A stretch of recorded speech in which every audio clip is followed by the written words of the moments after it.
hermanos, entonces en la clase de hoy vamos a mirar ya lo que fue la última semana de Jesús y vamos a mirar rápidamente los principales acontecimientos de esa última semana que se conoce como la Semana de la Pasión, porque es la semana que comienza cuando él prácticamente entra a Jerusalén y lo recibe. La semana comienza con la entrada a Jerusalén, que nosotros tradicionalmente lo celebramos como Domingo de Ramos, ¿cierto? Ese domingo, ese día, entra Jesús a Jerusalén para la fiesta de la Pascua y es una fiesta que va a durar pues toda la semana. Él viene pues de muchas campañas evangelísticas, de muchos milagros y todo eso, y viene entrando a Jerusalén. Conocemos que en Jerusalén hubo algo supremamente importante, y es como él en este momento, el Señor Jesucristo tiene todo el panorama claro de lo que va a pasar. Es decir, que él se preparó toda su vida aquí en la tierra, se preparó para esta semana. Esta es la semana en la que él culmina su obra. Él sabe perfectamente lo que va a hacer, lo que tiene que hacer, lo que va a suceder, pero hay algo supremamente importante, y es que él sabe también acerca de lo que está escrito en la palabra de Dios. Así que él está siendo guiado por el Espíritu Santo, pero también está siendo guiado por un conocimiento profundo que tiene de las Escrituras, sobre todo de las Escrituras proféticas como tal, de la profecía. Es decir, él está ubicado en la historia, así como lo estuvo Juan el Bautista. Cuando le preguntaron que quién era Juan el Bautista, simplemente contestó: yo soy una voz que clama en el desierto. O sea, cómo él proféticamente ubicaba su vida, el propósito de su vida, su ministerio y todo en un momento histórico profetizado en la Biblia. Entonces el Señor Jesús sabe exactamente lo que tiene que hacer, cada paso que va a dar. Todo está escrito, todo está ordenado desde antes de la fundación del mundo, y en este momento pues él está listo, él está preparado, tiene un conocimiento claro de las cosas. Estar preparado es supremamente importante para poder hacer la obra de Dios. Estar preparado es estar enterado, capacitado, que estemos discerniendo el tiempo y el momento. Entonces él entra a Jerusalén con la conciencia completamente clara de que esa es su última semana acá, y que va a ser la semana más difícil, que va a ser la semana más terrible, que si bien ha padecido una cantidad de persecuciones y una cantidad de desilusiones, esta va a ser la semana más complicada. Y tenemos una entrada a Jerusalén donde él sabe dónde está el burrito donde va a montar, donde él sabe el lugar, la casa, o sea, donde se muestran cosas que los discípulos escriben, pero que muestra claramente que hubo más cosas que los discípulos no sabían acerca de Jesús.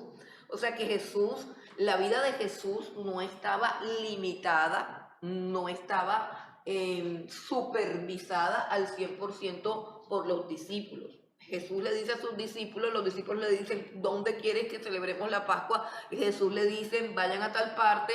Cuando vayan a tal parte van a ver a un hombre con un cántaro, van a preguntarle que dónde está el aposento, y van a ir a ese lugar, y ahí me preparan la Pascua. O sea, él sabía el lugar. Es interesante esa parte del lugar, del pollino, de todo lo que el Señor tenía planeado. Es interesante saber que los discípulos no conocían esos planes. Es decir, él había hecho los preparativos por fuera, al margen de los discípulos, de los más allegados a él. Simplemente le preguntaron dónde es la Pascua, y él ya sabía dónde era la Pascua.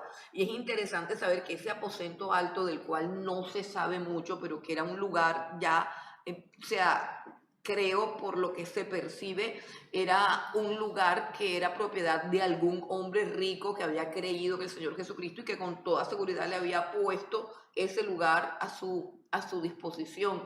Entonces Jesús sabía que era ahí en ese lugar. Jesús sabía dónde estaba el burro, que el burro no lo había montado nadie. Las personas, los dueños del burro, sabían que si les decían: el Señor necesita el burro, eso era como una clave. Es decir, todo estaba completamente ordenado, más allá de lo que los discípulos sabían.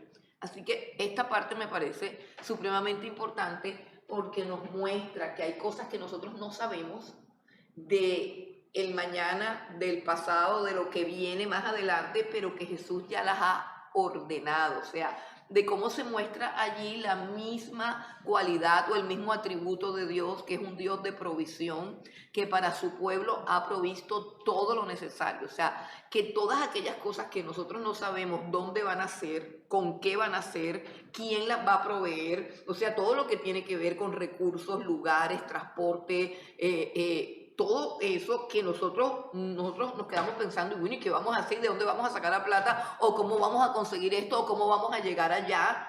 Todo eso está en la mente de Dios y todo eso está previsto por Dios. Y los discípulos pues no tenían ninguna idea de eso. Aparte de eso, también encontramos que su llegada, o mejor dicho, su recibimiento, el recibimiento que le hicieron a Jesús fue un recibimiento glorioso, triunfal, como dicen algunos, la entrada triunfal del Señor Jesús en Jerusalén. Fue una entrada triunfal, dicen, entre comillas. La palabra triunfal no aparece en la Biblia, no aparece en la revelación, nadie está diciendo que había nada triunfal, solamente están diciendo que la gente cantaba Hosana, y Hosana, hijo de David, significa salva, es decir, que de alguna manera lo estaban proclamando como el Mesías, de alguna manera lo estaban proclamando como rey. Pero conocemos por otros evangelistas y por todo el contexto que lo están proclamando como rey y como Mesías con la esperanza de que les solucione los problemas económicos, los problemas políticos y los problemas sociales.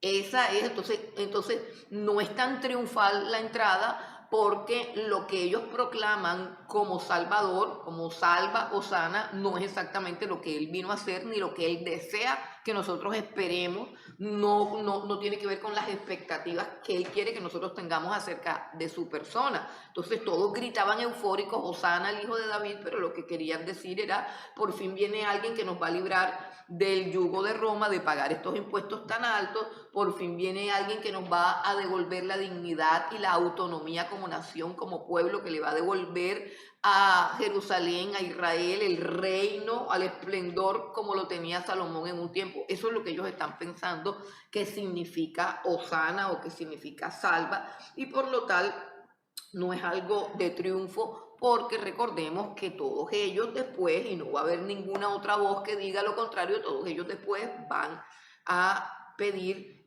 que sea crucificado. Entonces tenemos, además de la entrada triunfal, tenemos unas enseñanzas básicas. La entrada triunfal de Jesús, se dice, es la entrada básicamente a Jerusalén, ¿cierto? Es la entrada a la Jerusalén, está en el capítulo 19, vamos a ubicarnos en el capítulo 19, versículo 28, a partir de ahí Jesús va a entrar a Jerusalén y a partir de ahí comienza la semana de la pasión. Ok, entonces ahí están todas las instrucciones de el pollino que está atado, el burrito, etcétera, etcétera, todo eso está allí. Y tenemos también en la entrada triunfal el dolor del Señor Jesucristo.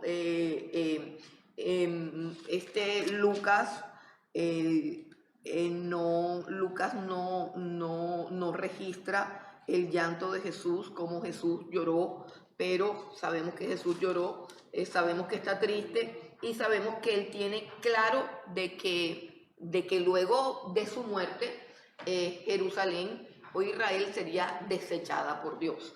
Entonces, lo que Jesús, así en el versículo 41 también dice que lloró, sí, correcto. Y cuando llegó cerca de la ciudad, al verla, lloró sobre ella, diciendo, 41 y 42, sí, diciendo, oh, si también tú conocieses a lo menos en este día lo que es para tu paz, mas ahora está encubierto de tus ojos, porque vendrán días sobre ti cuando tus enemigos te rodearán con vallado y te sitiarán y por todas partes te estrecharán y te derribarán a tierra y a tus hijos dentro de ti y no dejarán en ti piedra sobre piedra, por cuanto no conociste el tiempo de tu visitación. Entonces fue una expresión de dolor, fue una expresión de luto y sobre todo fue una expresión de despedida. El Señor Jesús se está despidiendo de una ciudad que en ese momento va a ser desechada por Dios, por cuanto no recibieron al Hijo de Dios, no recibieron al Mesías. Una vez que entra en Jerusalén, entra al templo, inmediatamente entra al templo. Recordemos que en el momento en que se están dando estas cosas, ya los fariseos han llegado a la conclusión y han determinado que Jesucristo debe morir y que hay que hacer lo que sea para matarlo, porque él está poniendo en peligro el sistema religioso que les da a ellos todo ese prestigio, toda esa seguridad económica, lucrativa, financiera, todo lo que les da dignidad y todo lo que los hace sobresalir. Es decir, es un sistema religioso que genera una cantidad de cosas como el privilegio de aprovecharse de las demás personas, el privilegio de tener el respeto, la negación, el servicio de los demás, todo de tener un lugar de honor en todas partes. O sea, es un sistema religioso bien complejo y ellos saben que el Señor Jesús definitivamente es un peligro para ese sistema religioso y ellos han determinado ya matarlo. O sea que ya Jesús sabe que hay digamos, una conspiración muy fuerte alrededor de él, pero aún así él expresa su sentir y manifiesta su autoridad. Por eso en el capítulo 20, la mayoría de las Biblias tienen un título que dice la autoridad de Jesús, porque entra al templo, ya no es una sinagoga, es el templo, ya no es en un día cualquiera, sino en la semana de la Pascua, es decir, que allí él asume un liderazgo y asume una autoridad que podría ser peligrosa porque se supone que los que administran el templo son el sumo sacerdote, que es un hombre supremamente corrupto, todo el Sanedrín, todos los fariseos y todos los que están en su contra. Ellos son los que tienen la administración del templo a su cargo. De hecho, cuando se habla de la purificación del templo, se explica que lo que el sumo sacerdote en especial tenía era un negocio, el negocio de vender los animales del sacrificio que estaban ordenados en el libro del Levítico, venderlos como con el sello de la revisión sacerdotal. ¿Por qué? Porque en el Levítico decía que todo lo que se le ofrecía a Dios, dependiendo del estatus económico, la persona tenía que ofrecer o un cordero, o un becerro, o una vaca, o un no sé qué, o si era muy pobre, 2 palomas, pero todos esos animales tenían que tener unas características, y es que tenían que ser en machos, tenían que ser de 1 año, o sea, tenían que ser un animal joven, o sea, un animal en todo el esplendor de su madurez, un animal completo, no podía tener ninguna mancha, no podía tener ningún defecto, no podía tener nada. Entonces se supone que esos animales tenían que ser examinados. Pero la gente venía de todas las provincias, y no precisamente en carro, porque no existía el carro, venían a pie, y si traían un corderito de 1 año, un cordero de 1 año, que lo traían desde la provincia del norte en Galilea hasta acá, el corderito seguro iba a llegar malito. Entonces se acordó que eso estaba bien, eso estaba perfecto, un sistema en el cual las personas simplemente vendían, por así decirlo, vendían, que con eso es que han hecho fiesta en las iglesias. La persona, por ejemplo, tenía, digamos, un cordero que iba a entregar, el que iba a ofrecer el cordero de su rebaño, el animalito del rebaño, el cordero, lo que sea, lo que iba a ofrecer, y ese animalito no podía ser transportado hasta allá. Entonces lo que la persona hacía era vender el animalito, y con la plata de ese animalito él iba a comprar el animalito allá en el templo, donde iba a encontrar un animalito ya revisado con todas las normas, digámoslo así, con todas las normas cumplidas, revisadas por el sumo sacerdote. Entonces, en eso consistía el negocio. El negocio consistía en vender muchísimo más caro de su precio real una paloma que tenía la revisión del sumo sacerdote, y no esperar una paloma que trajeran de allá y que el sumo sacerdote iba a decir, no, esa paloma no sirve porque no la compraste aquí. O sea, era todo un negocio así, y aparte de eso habían establecido otra mesa adicional, o sea, una caja de cambio que eso tampoco está en el Levítico, pero ellos dijeron que esos animales no podían ser comprados con moneda romana, porque era una afrenta. Entonces tenían que cambiar el dinero romano por dinero judío, y después de que cambiaran el dinero romano por el dinero judío, entonces sí procedían a ir a la otra mesa a comprar el animal que podían comprar. Total, eso se convirtió en un desastre, pero sobre todo en un modo de enriquecimiento, de atropello y de extorsión al pueblo de Dios, tal como sucede ahora, ¿cierto? Pero hay gente que le gusta así. Entonces, bueno, cuando Jesús vino, que ese no es el asunto es que lo que debemos tener en mente es la autoridad de Jesús, o sea, de que Jesús sabe que el templo está a cargo de sus peores enemigos, y que esos peores enemigos que él tiene ya han determinado que Jesús debe morir, pero sin embargo él se levanta y comienza, dice la Escritura, a echar fuera a todos los cambistas, a todos los que están vendiendo cosas. Sin embargo, los sacerdotes, dice, los sacerdotes y los escribas con todos los ancianos se reunieron y dijeron que este tipo, ¿por qué tumbó todo? O sea, este tipo, ¿cómo así que llegó y reventó todas las mesas, pateó todo y reventó todo el negocio? ¿Cómo así? Entonces, ellos hacen una pregunta. Miren que en ese momento lo pueden simplemente arrestar. Tienen una causa, tienen una razón valedera para arrestarlo. Él vino y tumbó todo eso, pero las razones de él, cuando él dice que están haciendo del templo una casa de mercado, inmediatamente él conecta con toda la conciencia de un pueblo que ya lleva años siendo extorsionado, que ya lleva años siendo oprimido. Entonces los escribas no pueden cogerlo simplemente porque él ha expresado una gran verdad que quizás todos querían expresar, pero que nadie expresaba. Como siempre pasa, mejor nos quedamos callados, la comodidad de no decir nada y de no meternos en ningún problema. Cuando él dice eso, pues queda en evidencia una problemática grande, y quedan ellos, los escribas, los fariseos, todos los que están de acuerdo con ese sistema, quedan desnudos ante los demás. Entonces dice la Escritura que lo único que hacen es preguntar: ¿con qué autoridad hiciste eso? O sea, ¿con qué autoridad tú vienes y tumbas todas las mesas? Entonces ahí comienza Jesús a hablar de cuál es esto, de cuál es lo otro. Ahora, ellos tenían un plan para acabar con Jesús, pero no de esa manera. Es decir, no lo podían simplemente arrestar, venga, te amarramos y te llevamos, porque tenía un liderazgo muy fuerte en el pueblo y se podía levantar un meeting, una manifestación, y en ese momento ya le habían cantado Hosana. O sea, la cosa estaba complicada porque todo el mundo estaba esperando que él hiciera milagros, que él hiciera cosas, y no podían llevárselo así porque el pueblo se enardecía. Cuando el pueblo se enardece, ustedes dirán, pero ¿qué es lo que pasa? Que el pueblo se enardece. Sencillamente viene Roma y le quita el puesto a todos, o sea, le quita el puesto al sumo sacerdote, le quita puesto a todos y coloca puras entidades romanas. De hecho, en la época de Jesús hay dos sumos sacerdotes. Eso es una cosa que no tiene sentido, que no tiene razón de ser. ¿Por qué hay dos sumos sacerdotes?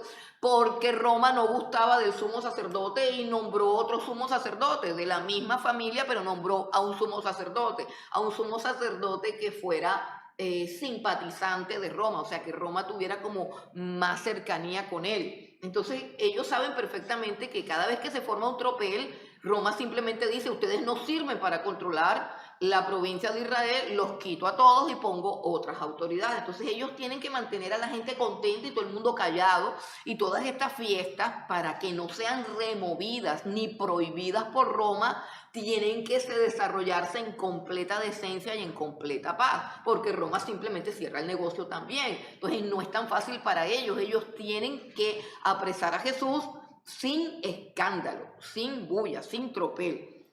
Entonces comienzan con un método de hacerle preguntas para ver si cae, para ver si dice cosas de las cuales se pueda acusar. Entonces ahí es cuando aparece la cuestión del tributo, que le preguntan que si se debe pagar el impuesto a Roma, que si se le debe pagar tributo a César, como para que él diga no, a César no. Entonces lo acusan de que se está rebelando contra Roma y todo así. Bueno, esa serie de preguntas. Luego le hacen una pregunta sobre la resurrección, porque la mayoría del pueblo sigue a los fariseos que creen en la resurrección, pero los políticos son saduceos, no creen en la resurrección porque son más materialistas, dicen que lo único que tenemos es esta vida aquí y ahora, y así comienzan a hacerle preguntas como para que la popularidad de él baje. Y finalmente él termina con una pregunta diciendo de quién es hijo el Cristo.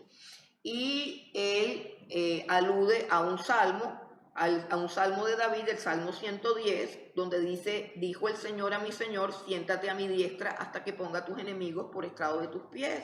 Y el argumento de él es porque si el Cristo es hijo de David, ¿por qué David lo llama Señor? Esa es una pregunta que conduce claramente a la deidad del Señor Jesucristo. David llama Señor al descendiente de él que va a reinar en el trono, porque David sabe que ese descendiente de él es superior a él, ¿cierto? En majestad, en reino, en gloria, en todo. Entonces Jesús está ahí hablando con ellos. Después viene la acusación contra los escribas, que Lucas la resume muy cortica en 3 versículos. Esa acusación para los escribas es casi un capítulo completo en Mateo, pero en Lucas es simplemente un resumen. Entonces pasemos al capítulo 21. En el capítulo 21, número 1, hay tres cosas que Jesús va a manejar en el templo. O sea, 3 enseñanzas que Jesús da dentro del templo. Y la primera enseñanza es cuál es el propósito del templo. Esa enseñanza comienza cuando él derriba todas las mercaderías, todas las mesas de los cambistas y dice: mi casa es casa de oración. Entonces, el primer principio que él establece de un templo, y recuerden que en este momento él ha dicho que el templo va a ser destruido. Ya él envió la sentencia acerca de ese templo va a ser destruido, mas sin embargo él dentro del templo está explicando cuál es la razón y el propósito de un templo, lo cual constituye unos principios fundamentales a tener en cuenta, porque pronto se va a inaugurar el nuevo templo en el cual se deben cumplir con estos requisitos que Jesús está demandando y que no encontró aquí en este templo. Y es interesante ponerle mucho cuidado a todo lo que Jesús pudo enseñar. Todo lo que Jesús pudo enseñar del templo fueron muchas cosas, pero enseñó 3 cosas básicas. Número 1, el propósito del templo es la oración. La actividad central y fundamental de un templo es la oración.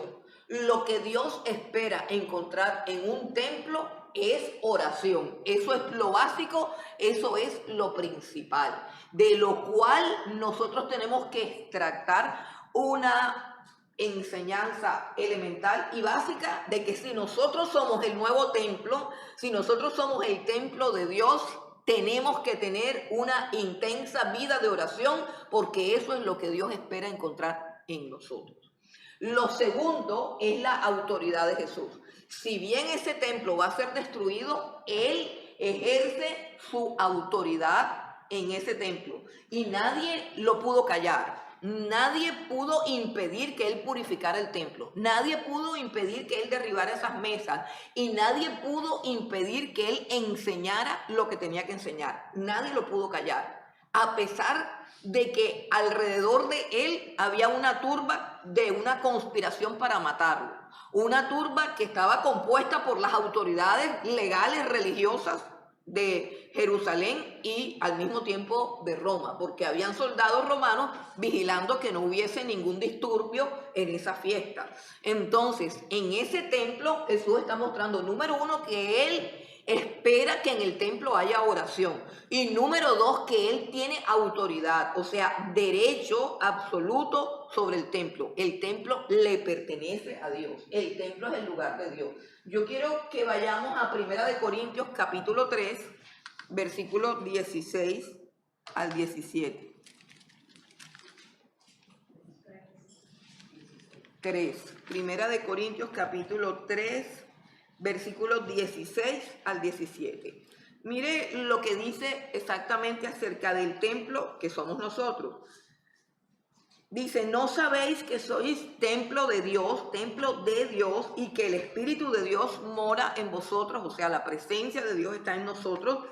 Si alguno destruyera el templo de Dios, Dios le destruirá a él, porque el templo de Dios, el cual sois vosotros, santo es. Es decir, ahí hay una expresión de autoridad, derecho y dominio sobre el templo. Es muy importante que nosotros reflexionemos en eso, porque es muy fácil enseñar que nuestros cuerpos son templo del Espíritu Santo, pero es supremamente común encontrar que los mismos cristianos que profesan esta fe hacen con su cuerpo lo que les da la gana y cuando les da la gana.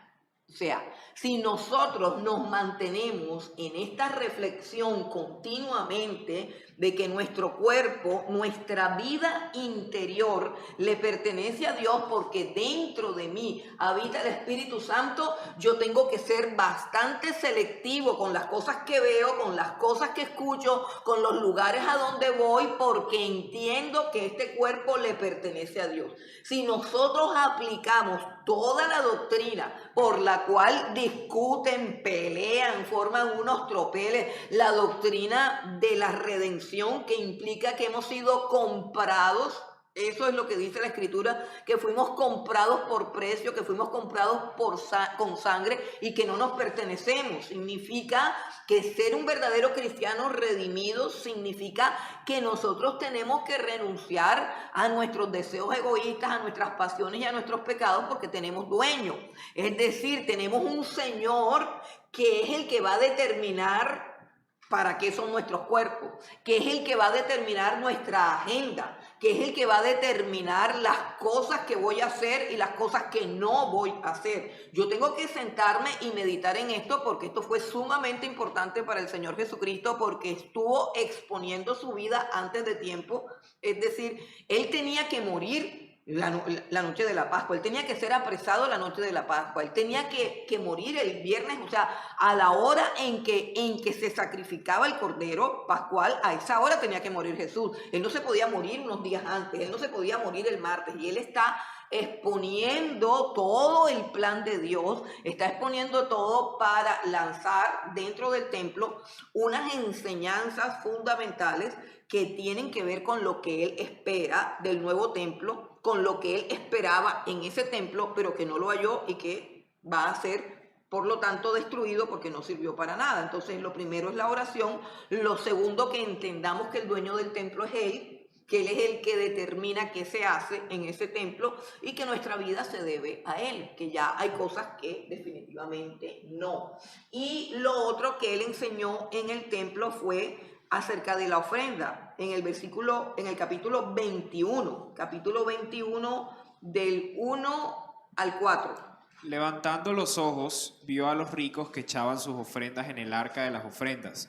Vio también a una viuda muy pobre que echaba allí 2 blancas. Y dijo, en verdad os digo que esta viuda pobre echó más que todos, porque todos aquellos echaron para las ofrendas de Dios de lo que les sobraba, mas esta de su pobreza echó todo el sustento que tenía.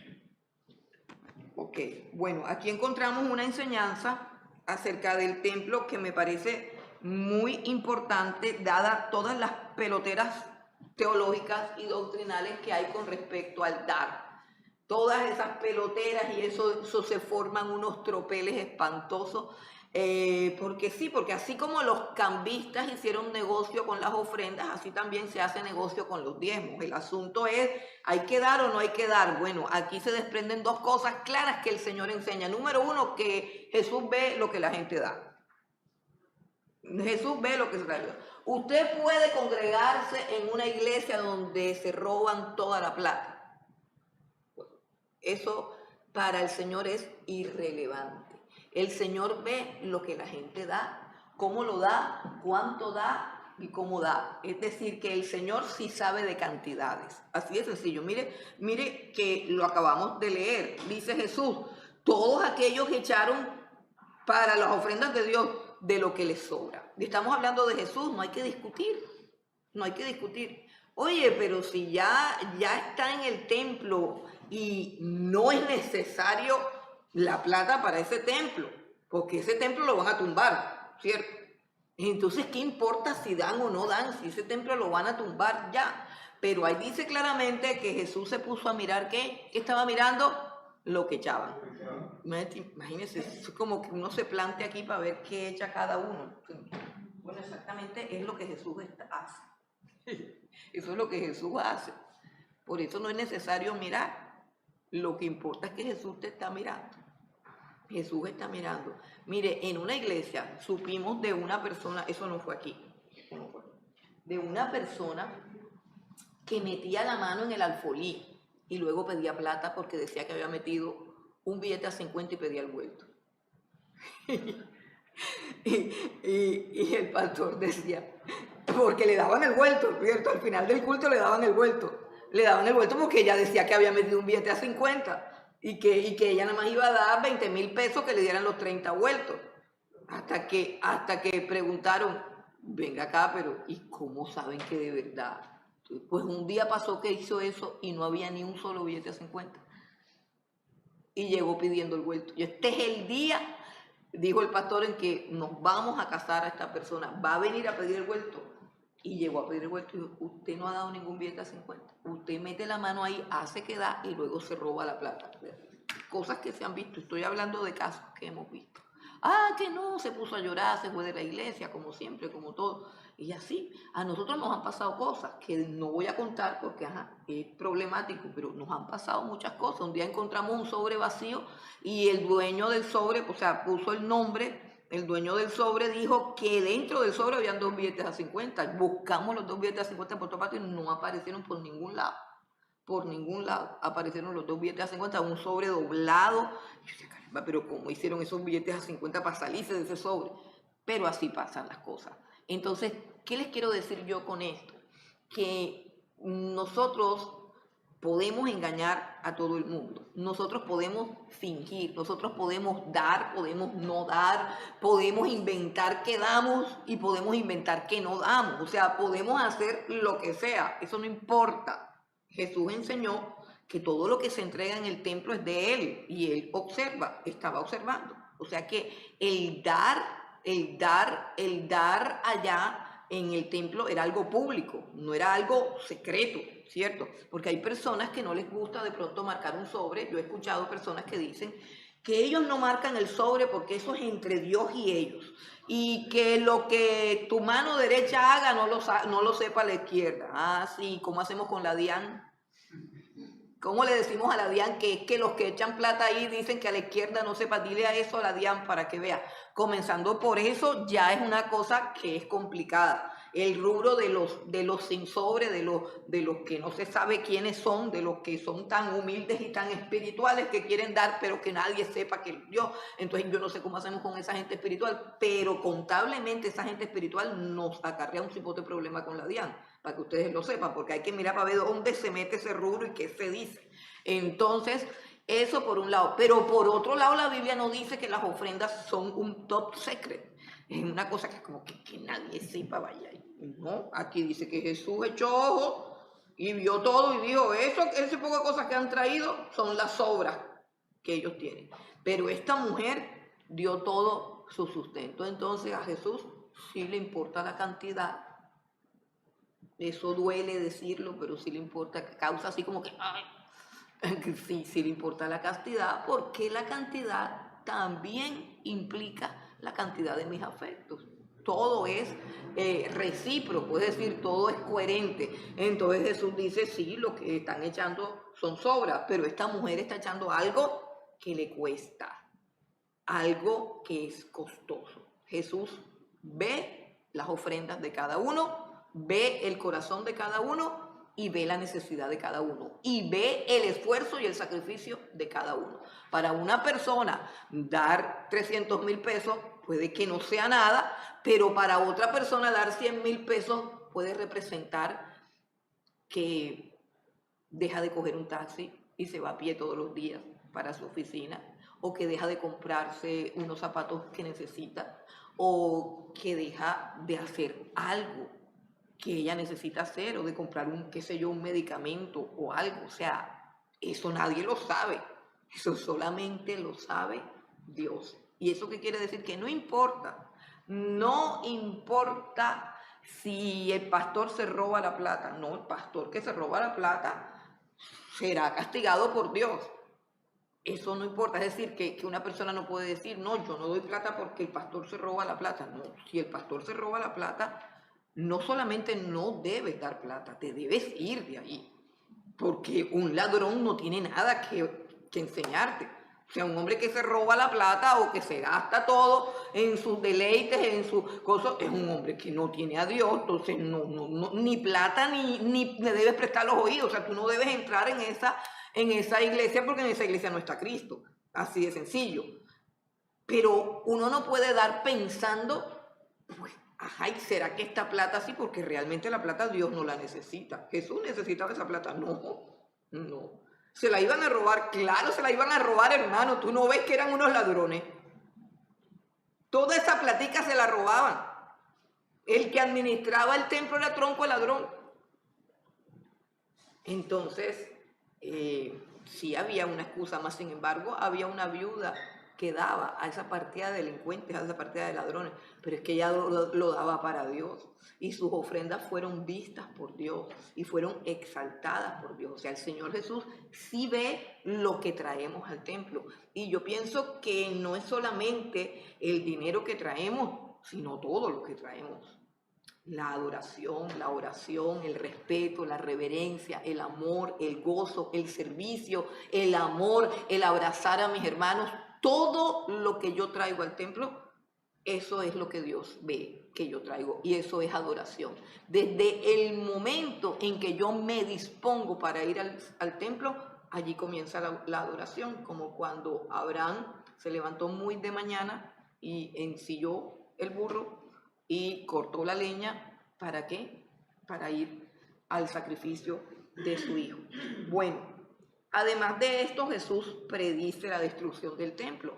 Todo eso tiene que ver con la autoridad.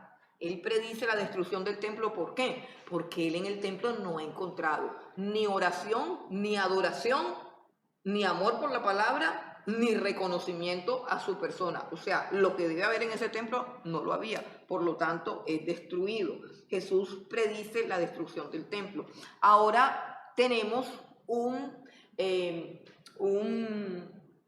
discurso bastante resumido. Lucas resume estos discursos, que es el discurso escatológico de Jesús, que tiene que ver con las señales acerca del fin de los tiempos. Entonces vamos a leer el discurso del capítulo 7 y vamos a leerlo primeramente hasta el 15, del 7 al 15. Y le preguntaron diciendo, Maestro, ¿cuándo será esto y qué señal habrá cuando estas cosas estén para suceder?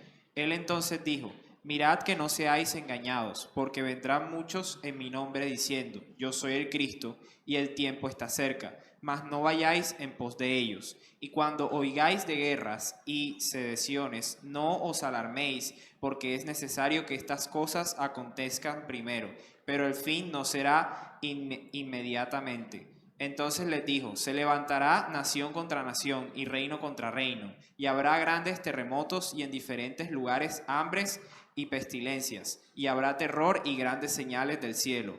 Pero antes de todas estas cosas os echarán mano y os perseguirán y os entregarán a las sinagogas y a las cárceles, y seréis llevados ante reyes y ante gobernadores por causa de mi nombre, y esto os será ocasión para dar testimonio.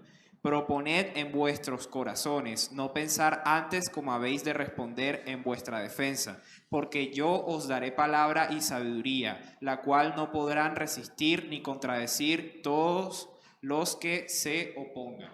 Ok, bueno, la profecía tanto del Antiguo Testamento como del Nuevo Testamento tiene una característica, y es que tiene unos cumplimientos cíclicos, tanto la del Antiguo Testamento como la del Nuevo. Esta parte que hay aquí es un discurso escatológico o profético.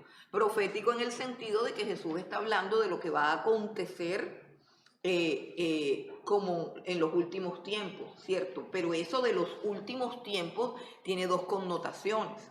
Los últimos tiempos para Israel es cuando Israel es destruida, cuando Roma ingresa y derriba el templo, porque a partir del templo es que se comienza la parte escatológica, la destrucción del templo de Israel y todas estas cosas.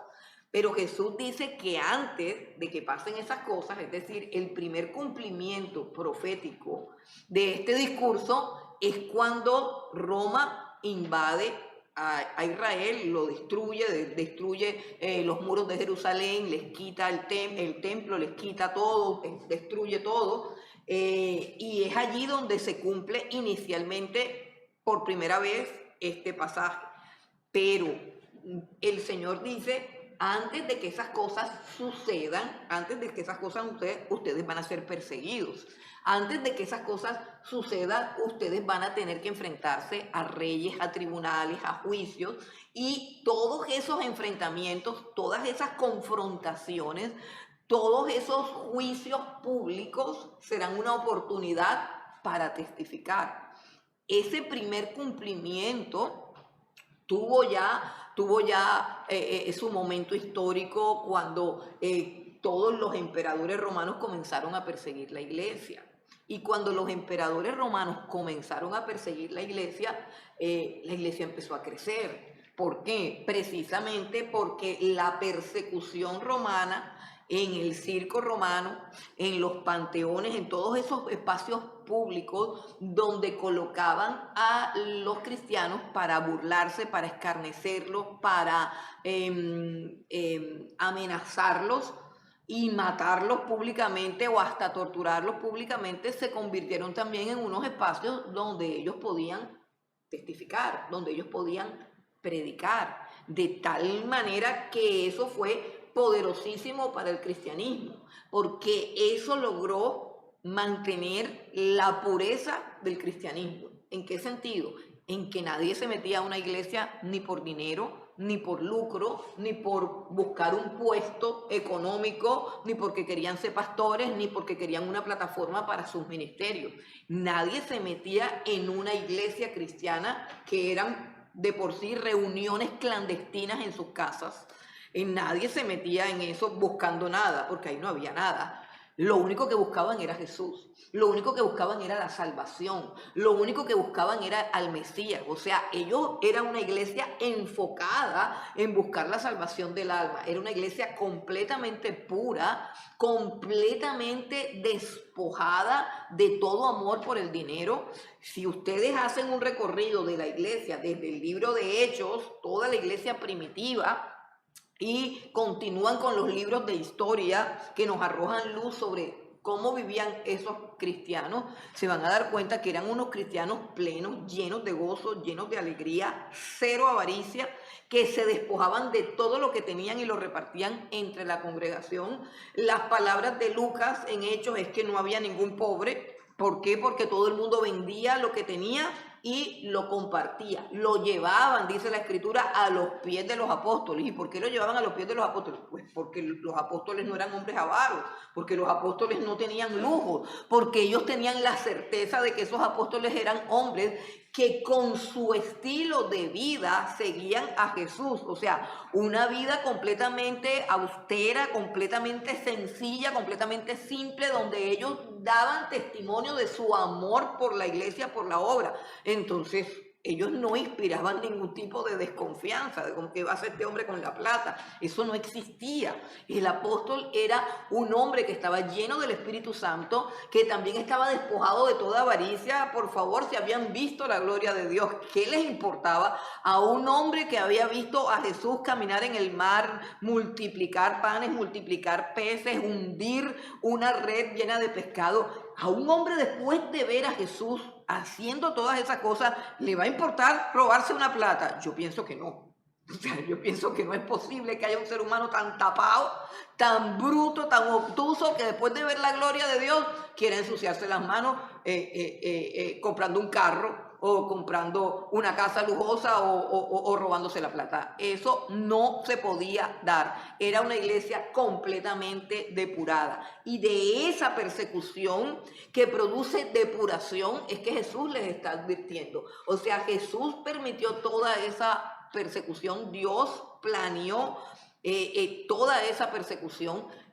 ¿Para qué? Para que la iglesia creciera firme en sus cimientos, en su fe, en su moral, en su enfoque espiritual de mirar las cosas de arriba por encima de las cosas materiales.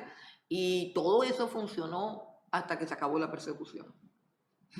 Cuando se acabó la persecución y Roma se rinde, porque Satanás se da cuenta que entre más torturan a los cristianos, más se multiplica. El mismo principio del Éxodo. El faraón comienza a oprimirlos y se da cuenta que entre más los oprime, entre más trabajo le pone, o sea, le pone trabajo para que lleguen cansados, para que no puedan ver a la mujer, le ponen de todo y ellos siguen reproduciéndose, y sobre todo, ¿qué vamos a hacer? Acá pasa lo mismo. El diablo comienza a perseguirlos, Roma se ensaña contra ellos, pero ellos lo que hacen es predicar en el circo romano y dicen los historiadores que en las gradas de ese circo mucha gente se convertía. ¿Por qué? Porque el que predicaba escogía a Cristo antes que la vida.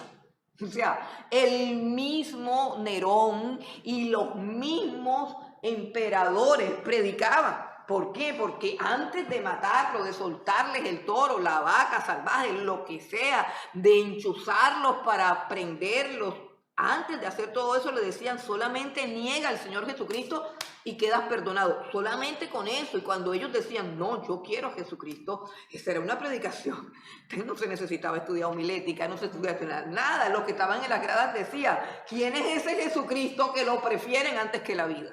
Era una predicación mucho más poderosa y más contundente. ¿Pero por qué? Porque eran hombres que habían visto la gloria del Señor y que habían recibido un evangelio puro, de hombres puros, de hombres limpios, de hombres sin avaricia, de hombres completamente entregados a la causa del Señor Jesucristo. Y dice, los perseguirán y todo eso será ocasión para dar testimonio. Ok, pero como les decía que la profecía era algo que tenía un cumplimiento cíclico. Los que estudian mucho de la profecía saben que una profecía mínimo tiene 2 o 3 cumplimientos, es decir, un cumplimiento que se da ahí mismo en el contexto histórico en el que da y un cumplimiento que se da muchísimos siglos después. Entonces, si nosotros nos ponemos a pensar en el panorama que hay ahora, vamos a encontrar que podemos ver las mismas características en los tiempos que estamos viviendo.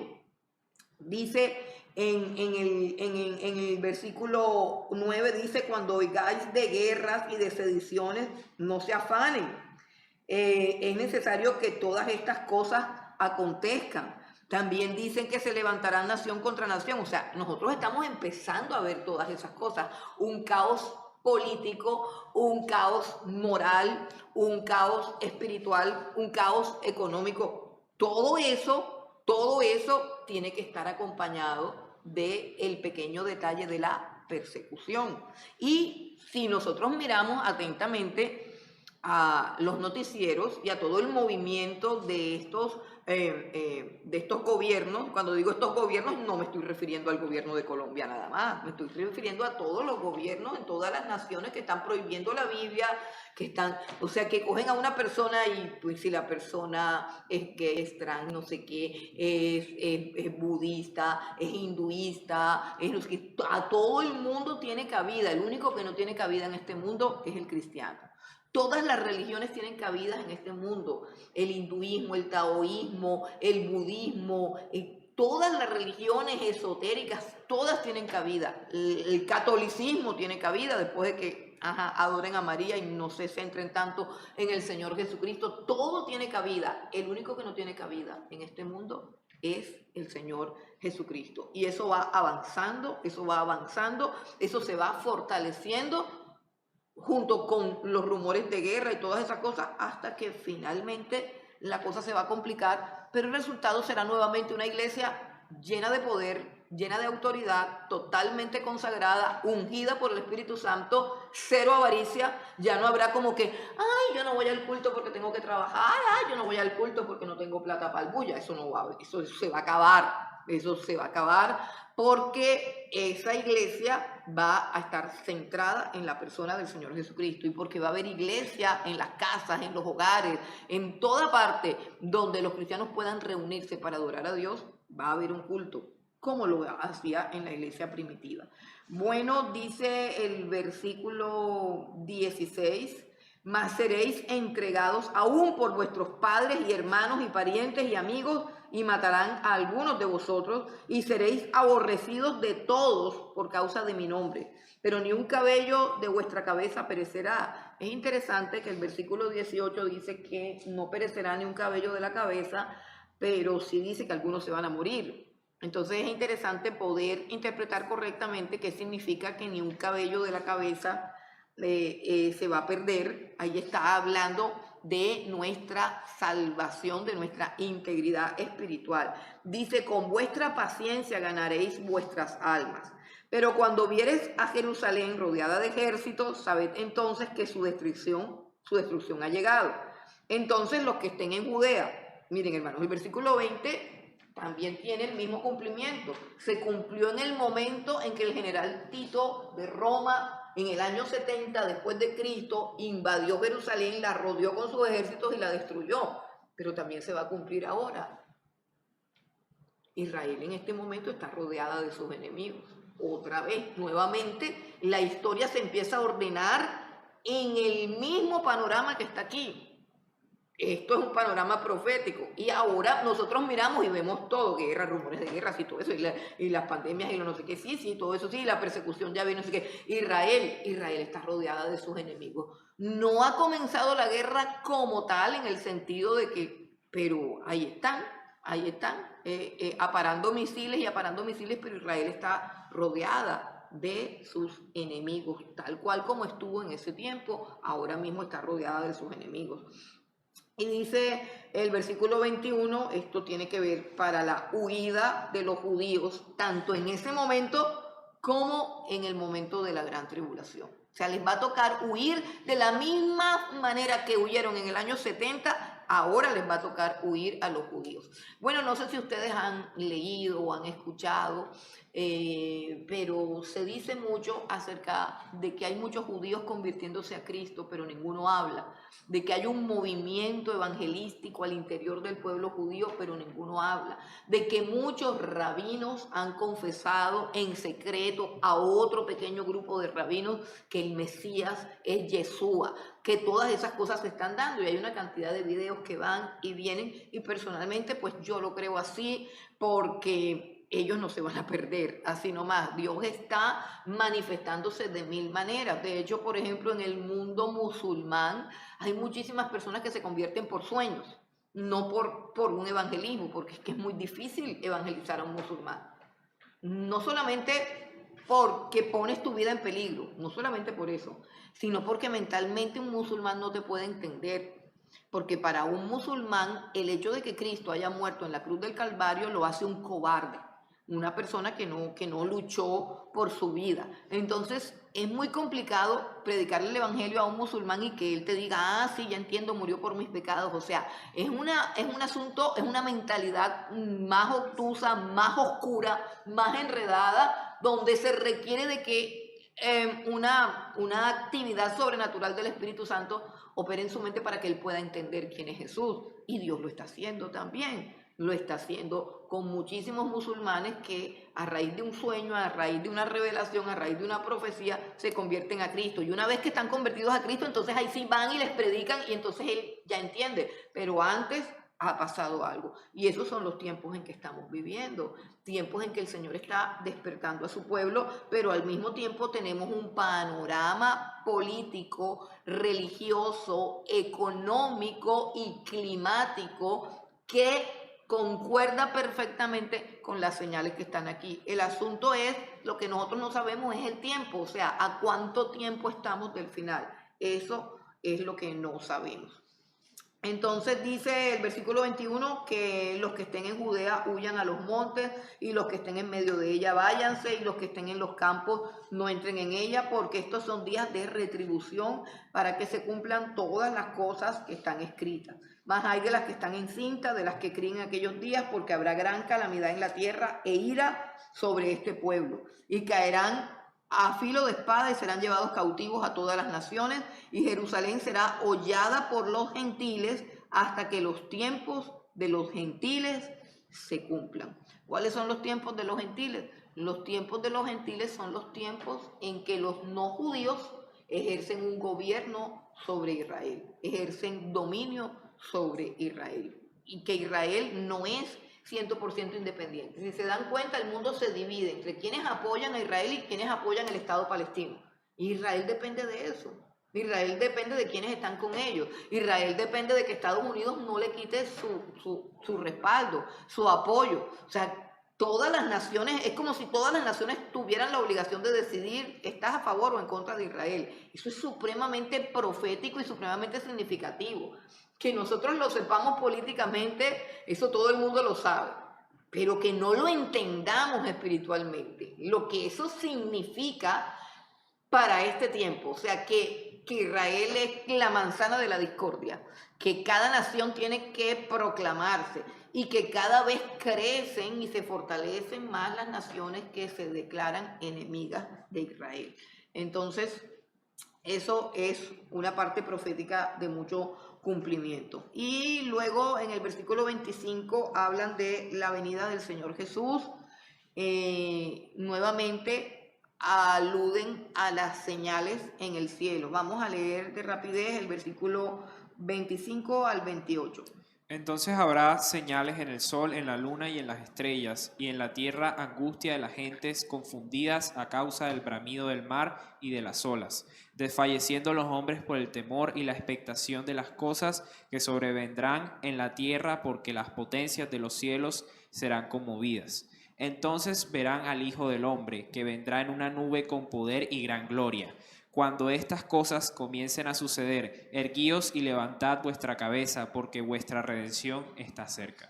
Ok, entonces aquí tenemos el panorama del que estamos hablando, un panorama en el que aún el clima, los astros, y es interesante que a veces no le prestamos mucha atención a que el sol y la luna desde que Dios los creó en Génesis, desde que Dios los creó, les dio esa función. En el versículo, ¿dónde fue que hizo la luna y el sol? En el versículo 14. En el versículo 14 del capítulo 1 del Génesis dice, dijo luego Dios, haya lumbreras en la expansión de los cielos para separar el día y la noche.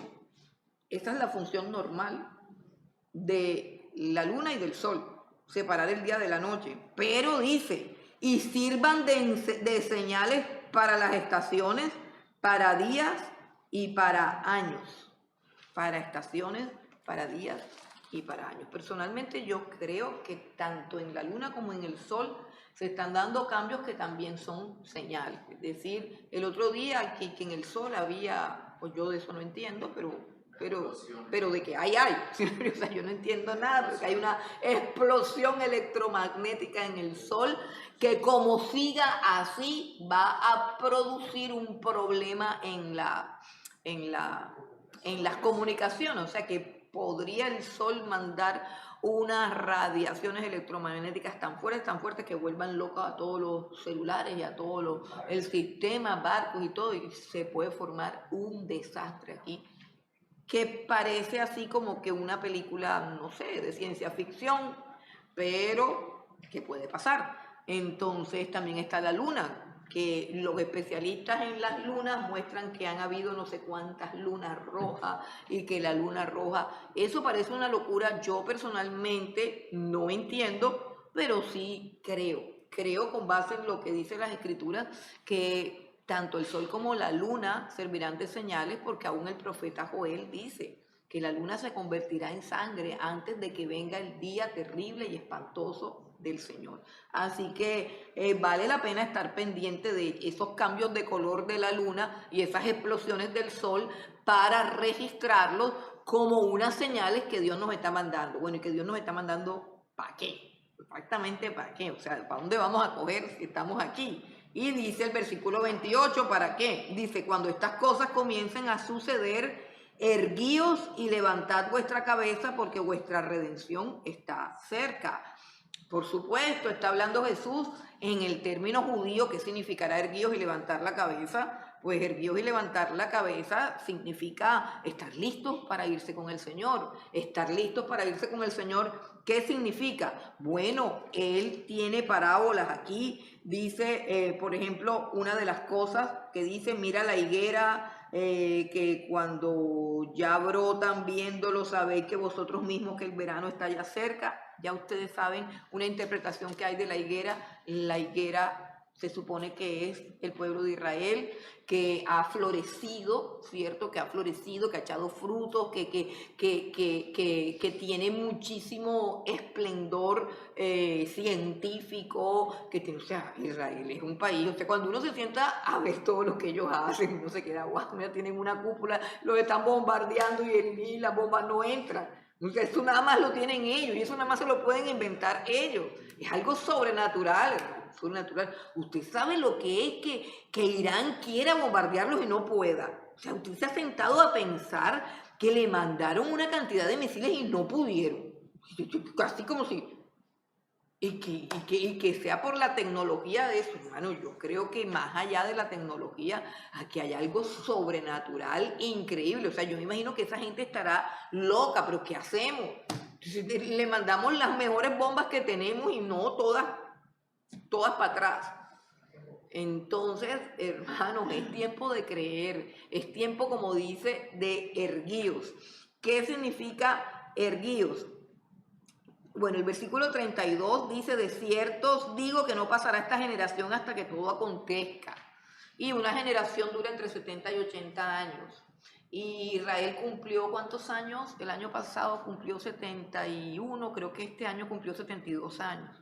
Creo que es así. O sea, la generación de Israel que nació en 1948, después de la Segunda Guerra Mundial, ellos renacen. Se supone que ese es el renacer de la higuera.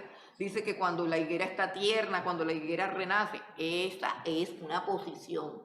Yo no estoy diciendo que eso sea así, pero tiene mucho sentido, es una posición y los grandes teólogos están de acuerdo con esto, que el renacer de Israel que se dio en 1948 es el cumplimiento de que las hojas de la higuera han salido y están tiernas. Sí, son unas hojas tiernas. Yo no sé si usted ha visto el ejército de Israel. Yo sigo al ejército de Israel, hermano. Es gente full joven.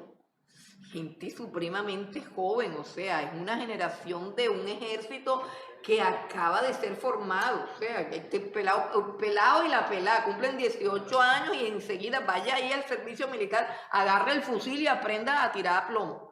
Y ellos están felices, ahí no hay, ay, que hay el servicio militar. No, ellos están felices con su fusil defendiendo su patria con honor y todo. O sea, es una generación bastante joven, bastante tierna, por así decirlo, bastante tierna, y está llegando al cumplimiento de esos años. O sea, para cumplir los años de una generación que son aproximadamente entre 70 y pico y 80 años, entonces se supone que todo lo que va a pasar debe pasar antes de que la generación de Israel que está viva ahora deje de existir. Bueno, dice el cielo y la tierra no pasarán, mis palabras tampoco pasarán. El cielo y la tierra pasarán, pero mis palabras no pasarán. Y en el versículo 34 habla a la iglesia de las tres fuerzas más diabólicas que la iglesia tendrá que vencer para poder estar firme cuando Cristo venga. ¿Cuáles son esas tres fuerzas diabólicas? A ver, alguien que las encuentre en el versículo 34. Exactamente. Nadie cae ni que por la fornicación, pero los que caen por eso son los que no se han convertido, hermano. Pero los cristianos, todos caemos en glotonería, embriaguez. Ay, es que embriaguez es que yo no tomo. No, embriaguez es estar embriagado. Es estar pegado del celular, pegado del televisor, pegado del Netflix, embobado. Eso se llama estar embriagado. Ya no hay necesidad de tomar. Ellos no tenían televisión, ellos no tenían celular. Para ellos abstraerse de la realidad, para ellos estar así en una nube, ellos tenían que tomar. Nosotros no, nosotros simplemente sacamos el aparatico, chuzamos aquí y ya estamos en otro mundo. Y no me pongan cara de que no. Porque uno tiene que mirar, si tú quieres tener un día fructífero en Dios, tú tienes que coger ese aparato y tirarlo por allá lejos.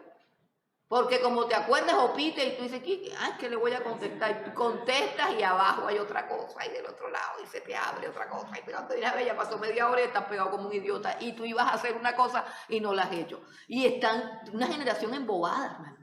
Pero nosotros decimos que somos los jóvenes. No, señor, todos están embobados, grandes, chiquitos, todos. Esa es la embriaguez.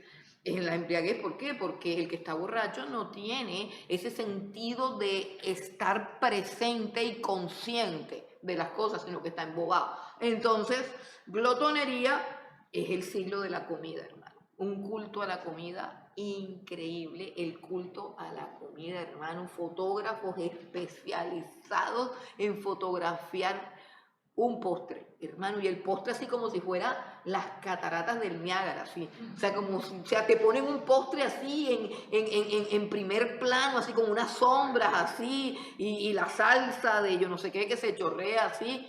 Hermano, y como si tú estuvieras contemplando la octava maravilla del mundo. Con música, con alabanza, con todo. Y si no, es una salchipapa, y si no, hay para todo gusto. Si te gusta la comida chatarra, la comida chatarra. Y si no te gusta la comida chatarra, te ponen la langosta, te ponen lo que tú quieras, ¿no? Pero le toman una foto y unos platos con rosas, con así, y una música. El negocio del restaurante, y que no hay plata. Y que no hay plata. Ay, aquí inauguran un restaurante, hermano, y se van así sea en bus, pero llegan todos. De Soledad 2000, todo. Y no me digan que no. Y uno dice, caramba, y todos se toman fotos en la puerta del restaurante. Hay un bendito restaurante que se llama que La Historia del Amor. Hermano, evangélico que no se haya tomado foto en la puerta del restaurante, no existe. No es persona. No es persona. O sea, que tú no te hayas ido a ese restaurante a que te quiten toda la plata por una pizza así chiquitica y te tomen una foto y tú, no, hermano, el culto a la comida, hermano, el culto a la comida, el culto a la comida y ni seguir hablando, pero ahí está, la embriaguez y la glotonería y por último los afanes de este mundo y todo el mundo anda ocupado. Todo el mundo anda ocupado, estoy estresado y ocupado. Caramba. Yo tengo que atender 74 personas aquí, yo no ando ni estresado, a mí no venga con ese cuento. Y que yo no ando estresada.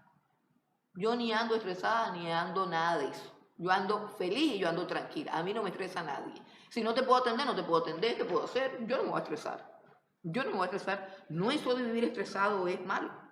Es más, cuando me estreso considero que es pecado. Yo no, se calma todo el mundo. Pero esa gente que pasa, corre para allá y corre para acá. ¿Cuál, hermano? Eso no trae nada bueno. Si tú no tienes tiempo para Dios, estás a punto de morir espiritualmente. A punto de morir espiritualmente. Así Calvino diga que no, te vas a morir. Te vas a morir. Te vas a morir porque sencillamente el que no ora se muere. Y se muere y no se da cuenta. No se da cuenta por qué. Es como la muerte esa, la muerte, ¿cómo se llama? La muerte, sí, los que se mueren en el carro, así, que se encierran en un carro, se mueren y no se dan cuenta y se murieron. La muerte, yo no sé cómo se llama esa muerte, que es por el gas carbónico. Ellos no sienten. Tú te puedes quedar encerrada en un carro, en una noche y te mueres por el proceso de gas carbónico, pero tú no sientes nada. Amaneces muerto y ya. Entonces, eso es lo que sucede aquí cuando tú estás comiendo, adicto al celular y además afanado y estresado porque no tienes tiempo para nada. Bueno, dice versículo 34, miren también por vosotros mismos, o sea, por ustedes mismos, que vuestros corazones no se carguen de glotonería, embriaguez y de los afanes de esta vida y venga de repente sobre vosotros aquel día, porque como un lazo vendrá sobre todos los que habitan sobre la faz de la tierra. ¿Ok? Dejamos hasta ahí y luego de eso viene, ahora sí puedes pasar la otra diapositiva, luego de eso viene ya la última parte, la institución de la Cena del Señor. Recordemos que tanto el bautismo como la institución de la Cena del Señor fueron los dos únicos sacramentos que Jesús instituyó. Es decir, ¿cuáles son las ordenanzas de Jesús? Las cosas que hay que cumplir, esas son las dos cosas que hay que cumplir. El bautismo y la Santa Cena. Eso fue establecido por el Señor, fue un mandato en plena autoridad. Él dijo que teníamos que celebrar la Santa Cena para recordar su cuerpo y su sangre, porque nosotros nos olvidamos fácilmente de todo. Otro discurso antes de morir el Señor es la grandeza del servicio. Él hace unas correcciones que tienen que ver con que sus discípulos a esas alturas de la vida todavía estaban preguntando que quién era el mayor, o sea, quién era el que iba a mandar sobre los demás, quién era el que se iba a sentar al lado de él cuando él viniera en su reino. Entonces ahí es cuando él dice, no, el más grande de ustedes tiene que ser el servidor de los demás, y establece el servicio como una pauta para mirar la grandeza del creyente. La grandeza del creyente está en la capacidad de servir a los otros creyentes.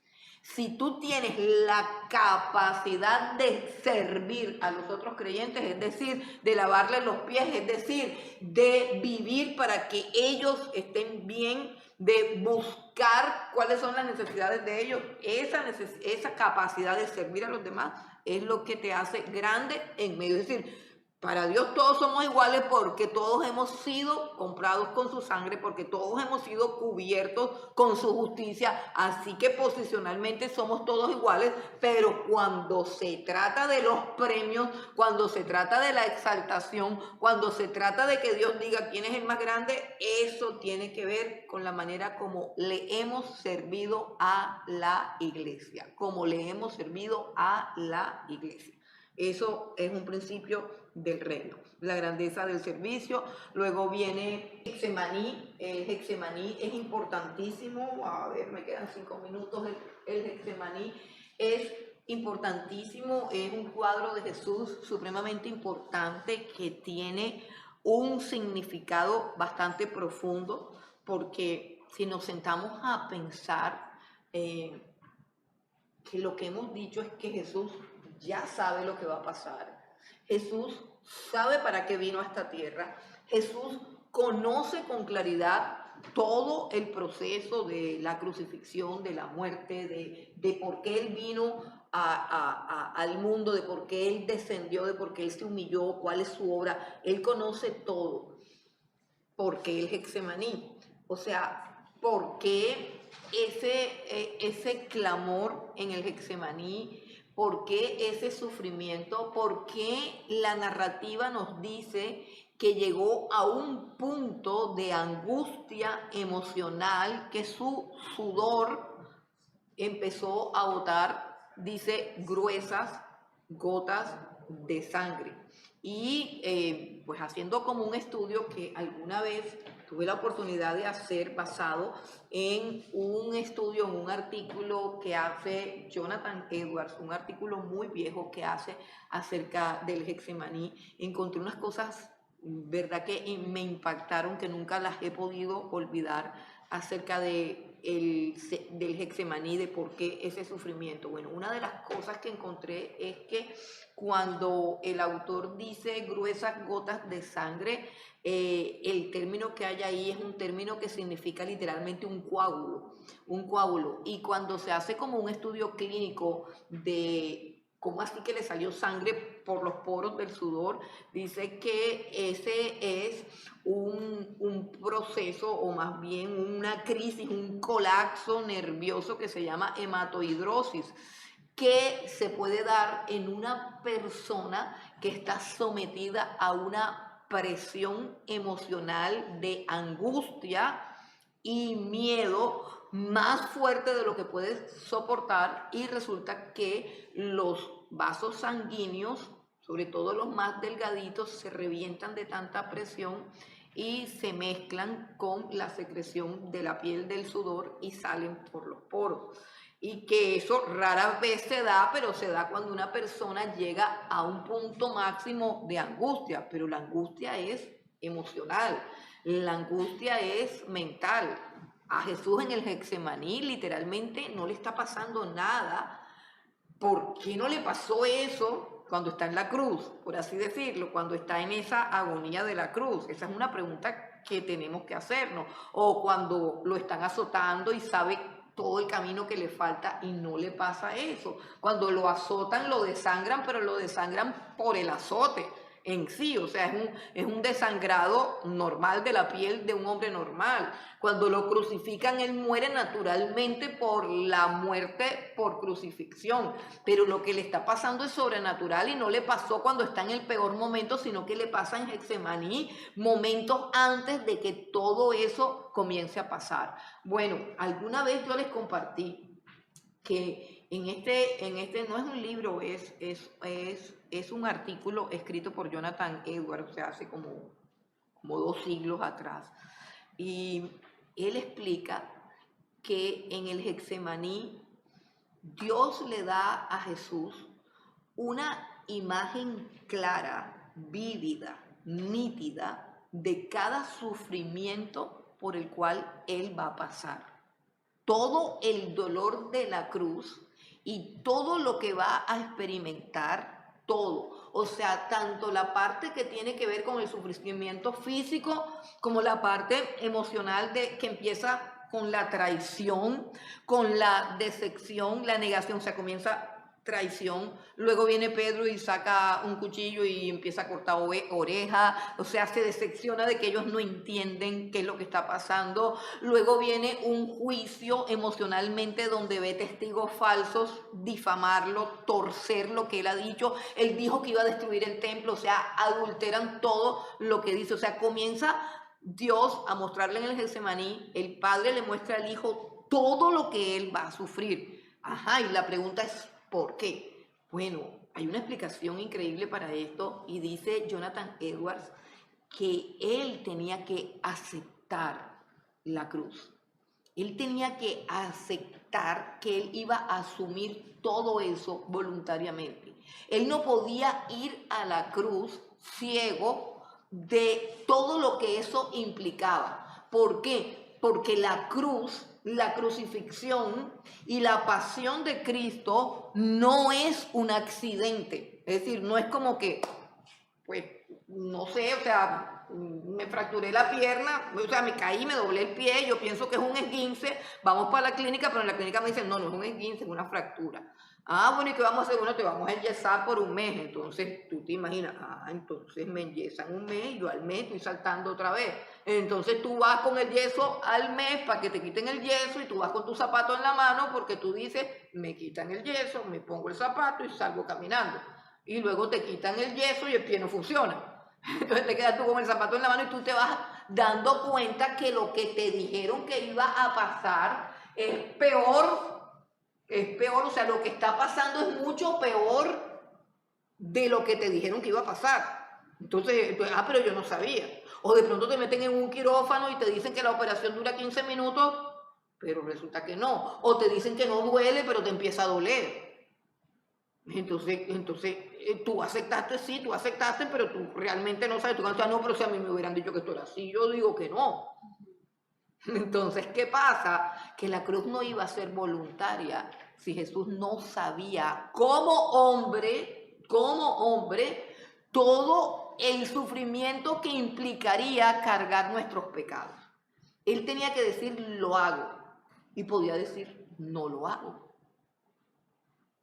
Porque él tenía que entregar su vida voluntariamente como una ofrenda. No estaba obligado a hacerla. Por eso es que él dice, a mí nadie me quita la vida. Yo tengo autoridad para ponerla y tengo autoridad para volverla a tomar. Era necesario que él como hombre supiera la intensidad del dolor emocional, físico y espiritual que iba a enfrentar para que él en el Getsemaní dijera si quiero o no quiero. Y él en el Getsemaní dijo, si se puede, quita esto de mí, pero si no se puede, que se haga tu voluntad. Y Lucas nos dice algo interesante del Getsemaní, y es que cuando él acepta la voluntad de Dios, cuando él dice, ok, yo voy, Lucas dice que viene un ángel a fortalecerlo. Y lo que nosotros comenzamos a ver desde que viene Judas y lo entrega es a un Jesús que está asumiendo un dolor bajo control. Es decir, le cortan la oreja al uno y él le pega la oreja. Le preguntan cosas y él responde o no responde. O sea, no hay un hombre ni desesperado ni angustiado. Hay un hombre que está sufriendo altísimos dolores, altísimo dolor, altísima presión emocional, pero aún así está bajo control. Hermano, y está tan bajo control el Señor que cuando Él tiene sed, dice, tengo sed. Y luego la escritura dice que le dan el vinagre que está profetizado en el Salmo 22, que él se sabe de memoria. O sea, él sabe cuándo comienza su tortura y sabe cuándo termina. Él no pide el agua antes. ¿Por qué? Porque pedir el agua era lo último. O sea, la última maldad que le iban a hacer era darle vinagre en vez de agua cuando estaba totalmente deshidratado.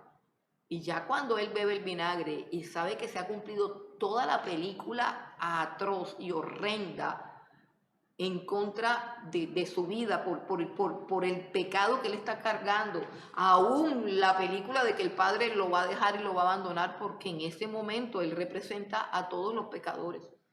Entonces, cuando él ya sabe que se cumple todo, es cuando él dice, Señor, en tus manos encomiendo mi espíritu, Señor, recibe mi espíritu. Es cuando él dice, consumado es. Él mismo dice, hasta aquí es. ¿Por qué? Porque él conoce toda la película que está escrita ahí en la Biblia acerca de él. Él sabe que ese es el final. Que le den a beber vinagre y luego él dice, consumado es. Todo el horror de ver que los que lo amaban lo dejaron solo, el horror de ver que la gente era feliz torturándolo, o sea, que la gente sentía placer, que hacían chistes de su dolor. Todo eso tan espantoso y tan terrible, él lo vio con sus ojos en el Getsemaní y tenía que decir si quiero o no quiero, porque él no estaba obligado a hacerlo. Él voluntariamente aceptó hacerlo. Por eso es que su muerte sustituta y su dolor y todo el peso de nuestros pecados y del castigo de nuestros pecados sobre él es que es válido para nosotros, porque fue algo que él quiso pagar para librarnos a nosotros de pagarlo. Bueno, finalmente viene la crucifixión, la muerte, y Lucas termina como todos en la resurrección. Los evangelios, aunque se ponen horribles al final, finalmente terminan en un Jesús resucitado. Y Lucas es especialmente narra con una claridad el asunto este de la resurrección de Jesús, porque hace énfasis en el cuerpo de Jesús. Y yo pienso que esa parte la tenemos que leer ya para terminar, porque es necesario que nosotros entendamos que la resurrección de Jesús es una realidad. Es decir, que Jesús no es, ¿cómo explicarlo? Que Jesús no es un ser diferente en el sentido de que no es humano, sino que Jesús sigue siendo 100% humano, pero con un cuerpo humano glorificado, porque ya no hay pecado en él, sino más bien que ha sido glorificado. Entonces, Lucas narra esto de la siguiente manera. Bueno, ustedes saben que primero Simón no creía, pero después se le aparece a Simón y todo eso. Bueno, lo que quiero que leamos está en el versículo 36. Vamos al versículo 36 y leemos hasta el 42, el 36 al 42. Mientras ellos aún hablaban de estas cosas, Jesús se puso en medio de ellos y les dijo: paz a vosotros. Entonces, espantados y atemorizados, pensaban que veían espíritu. Pero él les dijo: ¿por qué estáis turbados y vienen a vuestro corazón estos pensamientos? Mirad mis manos y mis pies, que yo mismo soy. Palpad y ved, porque un espíritu no tiene carne ni huesos, como veis que yo tengo. Y diciendo esto, les mostró las manos y los pies, y como todavía ellos de gozo no le creían y estaban maravillados, les dijo: ¿tenéis aquí algo de comer? Entonces le dieron parte de un pez asado y un panal de miel. Ok, miren algo importante que dice Lucas. Lucas dice que Jesús les mostró las manos y los pies y les dijo: toquen para que vean que tengo carne y que tengo huesos. Esto es importante que lo entendamos porque siempre anda por ahí algún loco que dice que, que Jesús es una aparición, que no sé qué. Y que es importante que entendamos que esta es la base de nuestra fe, o sea, el fundamento de nuestra fe para creer en que vamos al cielo es que Jesús, hombre de carne y hueso, está sentado en un trono en el cielo. Eso es importante que lo tengamos claro. Sí, es un cuerpo glorificado, no se enferma, no le da gripa y no se muere como el de nosotros, pero es un cuerpo humano. Quizás tiene una, digamos, bueno, pienso yo que el cuerpo de Adán antes del pecado era uno y después del pecado pues era otro, ¿cierto? Un cuerpo que es contaminado con el pecado, que pierde la gloria de Dios, pues es un cuerpo que tiene que ser muy diferente a un cuerpo que no tiene pecado, que no tiene naturaleza caída, que no tiene nada y que la gloria de Dios está sobre él. Así que, pero es un cuerpo de carne y hueso. Y eso es importantísimo que sepamos que Jesús es de carne y hueso y que está sentado en el trono como rey y como Dios en los cielos y que va a venir de la misma manera, de carne y hueso. Porque allí es donde se va a cumplir la escritura que dice: y mirarán al que traspasaron. ¿Y cómo van a saber que ese fue el que traspasaron? Porque él trae en su cuerpo las marcas de las heridas. La lanza que traspasó su costado, los huesos que traspasaron, los clavos que traspasaron sus manos y sus pies, todas las heridas de la crucifixión las tiene ahí, porque esa es la señal de que él es el verdadero Mesías.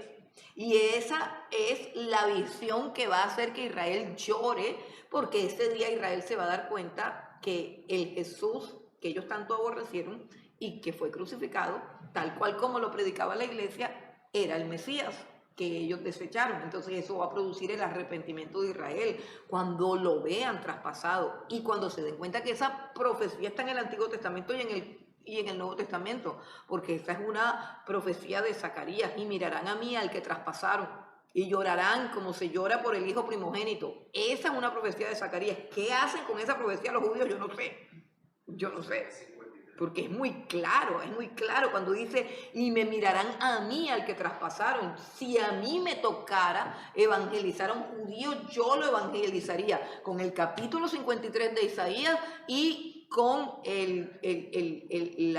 la profecía de Zacarías que dice: mirarán a mí al que traspasaron. Con esos dos capítulos yo les dijera: ¿dónde está el Mesías que ustedes traspasaron? ¿Dónde está el Mesías que fue crucificado? O sea, están esperando a uno que le va a pasar lo mismo. Ya llegó y ya le pasó. Ya llegó y ya le pasó. Entonces, son cosas, bueno, bien curiosas e importantes. Y además de eso dice que como estaban tan felices, no le creían. O sea que hay noticias que producen tanta alegría y tanta felicidad que uno dice: ¿será que es mentira? ¿Será que es mentira? Bueno, no sé si han tenido una experiencia así, yo la he tenido a veces, de que empiezo a dudar, pero porque es que es demasiado buena la noticia. De a ellos les pasaba eso, porque no está diciendo que es una incredulidad pecaminosa, sino que estaban demasiado alegres por la realidad de que Jesús estaba allí y de que era Él, que no lo podían creer. Entonces dice que como Él se daba cuenta que todavía no tenían claro que era real, que su cuerpo, su carne y sus huesos eran de verdad, dice: denme comida y voy a comer con ustedes. O sea, me parece que Lucas es el más claro y más concreto de los evangelistas que nos hablan de la resurrección. O sea, es el que nos dice, es así y punto, de carne y hueso. Y así de esa manera Él va a venir por nosotros. Y así de esa manera, de carne y hueso, nosotros subiremos con Él. ¿Qué significa eso? Nuevamente volvemos a lo del cuerpo. Mi cuerpo es templo del Espíritu Santo y yo tengo que cuidarlo. Tengo que cuidar mi cuerpo. Mi cuerpo no es un caparazón que se va a podrir. Escuche, eso es lo que la gente piensa, que esto es un caparazón que se va a pudrir, por eso échele de todo, échele grasa, échele harina, que crezca la pipa, que uno se enferme de diabetes, presión alta, colesterol alto, la rodilla hinchada, todo, porque es que esto es un cascarón. No, señor, por ese cascarón murió Cristo. Y ese cascarón va a ser levantado nuevamente de la tierra y regenerado y vivificado nuevamente. Por eso al cuerpo hay que respetarlo, así como tú peleas porque tu alma sea pura y limpia para Dios, también debes pelear por la salud de tu cuerpo. Y más ahora que están quebrando las EPS. Bueno, dejemos hasta ahí.